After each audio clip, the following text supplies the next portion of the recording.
Hi, welcome to the podcast for When the Curves Line Up for October 10th, 2024, featuring the nightly display of 4 bright planets.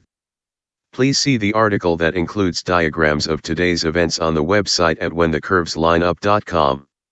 Text by Jeffrey L. Hunt. Events are described relative to sunrise and sunset. Find those times in local sources. Here is today's planet forecast. In the morning sky, Jupiter and Mars are visible high in the sky during morning twilight.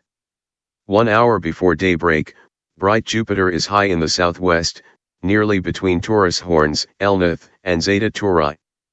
The planet slowly retrogrades, appears to move westward against the starfield, 12.1 degrees to the upper left of Aldebaran, the bull's brightest star. Mars, marching eastward in front of Gemini, 1 constellation east of Taurus, is high in the southeastern sky. It is near the twins, Castor and Pollux. Mars has a wide conjunction, 9.3 degrees, with Castor in 2 mornings. This is the first of a series of 3 conjunctions, known as a triple conjunction. The second occurs on January 31, 2025, followed by the third on March 21. The first Pollux conjunction occurs on the 19th, followed by January 22, 2025, and March 31.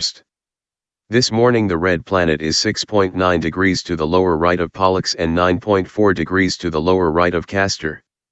The triple conjunction occurs because Mars opposition, when Earth is between the planet and the Sun, occurs January 15, 2025. The first conjunction occurs when the planet is moving eastward. Retrograde begins December 6 as Earth overtakes Mars.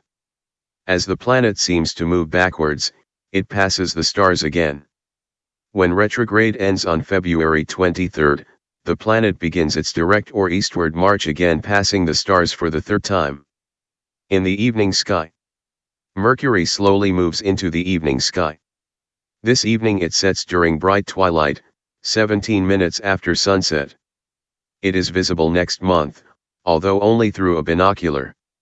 Brilliant Venus continues to climb into the evening sky. At 40 minutes after sunset, the evening star is over 5 degrees up in the southwestern sky.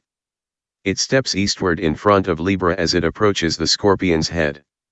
Use a binocular to identify Chuba and Grapheus. Venus is nearly 20 degrees to the lower right of Antares, the Scorpion's heart. The planet passes the star on the 25th.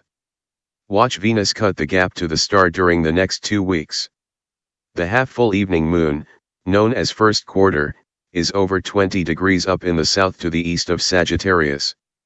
The first quarter phase occurs today at 1:55 p.m. Central Time.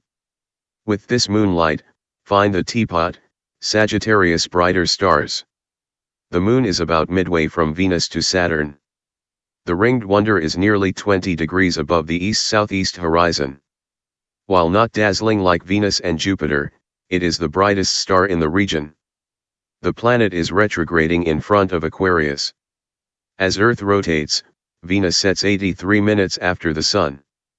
About 40 minutes later, the moon is low in the southwest.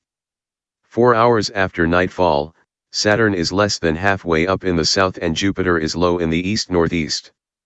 As the midnight hour approaches, Mars is crossing the east-northeast horizon and Jupiter is higher in the sky.